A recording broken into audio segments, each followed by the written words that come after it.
You know, being from the San Francisco Bay Area, I'm extremely spoiled by the quality of our metal scene. Metallica, Machine Head, Testament, Exodus, and Possessed are just a few of the Bay Area bands that have inspired millions of metalheads across the globe. From Knoxville, Tennessee is Whitechapel, quite possibly the most well-known deathcore band out today. In fact, Whitechapel's most recent self-titled release was the #1 metal album on iTunes UK in 2012. These guys are loved by many, and I had to find out why. So armed with my stereotypes about the people and the music of Tennessee, I had a chance to chat with their shredmaster general Ben Savage to get some info on the band, the Knoxville scene, and life on the road. Whitechapel formed from just like local bands. You know, the bands eventually broke up because of, you know, differences between members, and we just kind of formed from the ashes of those bands. Still, you would think for the band to thrive and succeed, there would have to be a decent metal scene, right? I guess the scene wasn't really necessary for us to get inspired to make music like ours.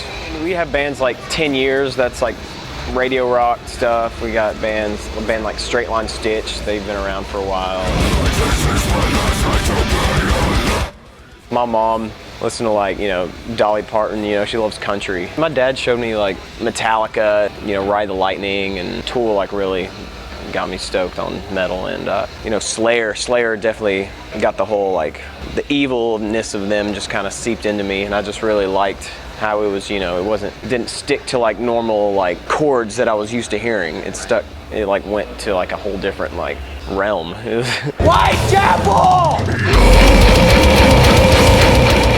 Oh, I mean, I love like Joni Mitchell. Like, I think her album Blue is probably one of the greatest like folk records of all time. Like, I mean, I love the Beatles. I love Pink Floyd. Pink Floyd's probably one of my favorite.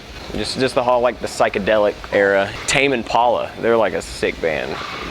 They sound like a new revamped version of Pink Floyd. They do the whole like projector thing on stage where they use projectors on their bodies and stuff. I think that stuff's really cool. I still listen to a lot of metal. Like I still like try to find new bands and stuff. Now, as I shifted gears in our conversation, I wanted a little more information about a short tour documentary Whitechapel participated in earlier this year. In it, the guys talk about the daily grind of being on the road, missing things that happen at home, and the financial struggles of a great band trying to make it big. You know, pretty much everybody thinks that it's just you go out on tour and every day is the greatest day of your life.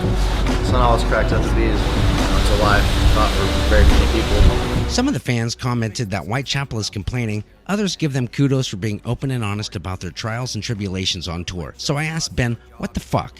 Are you guys making money? I think in the video is talking about our new drummer, like his old band, like he went like $10,000 in debt, like trying to keep that afloat. We're lucky enough now to where we could actually like live off the music, which is what we've always wanted to do. I mean, starting out was hard because, you know, we'd come home with nothing, you know, but you have to live reasonably. You have to live within your means. You can't, you know, go buy like a new car or something. I like buy a used car, you know. It's like kind of live like you're poor, you know, but save money too. That's the thing. I like just try to save money and just live. Don't go above your means, you know. So I guess touring's not all it's cracked up to be. But really, can you complain about being in a metal band? It's an awesome job. Like, I can't really complain. I wish we could get to the point where we could just, you know, tour less and come home with more money. But, you know, you can't have everything. He's got a great point. It really would suck that any band touring would ever lose money. Whitechapel has a new album that was supposed to be out earlier this year, but the release had to be pushed back due to lack of material. Ben talks about making the call to the label to give them the bad news. We had a date set to go record drums, but we didn't have enough material, so we had to move it back like another 6 months.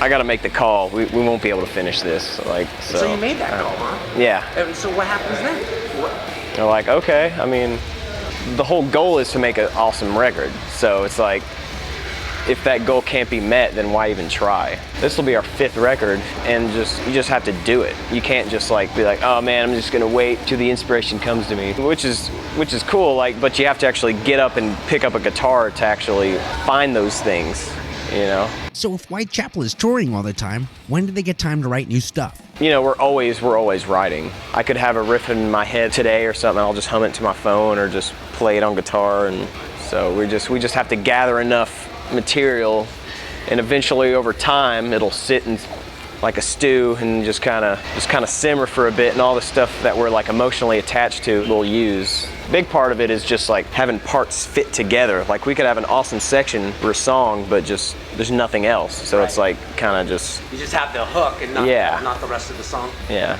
And so now what's up with the new album? Drums are done, rhythm guitars are done, we have some bass done, and then after we get back from tour, we've got to finish leads and melodies and vocals. So when will we see the new album? Next album, probably spring 2014. Well, there you have it. The state of Tennessee should be extremely proud of their loyal sons because it looks like the world is waking up to this great band of theirs. Make sure you have their latest and greatest effort to date, their power-packed, punch-you-in-the-face self-titled album, Whitechapel, and be sure to pick up their remixed and remastered version of their 2007 debut album, The Somatic Defilement. For the greatest metal show ever, I'm Chris Parker.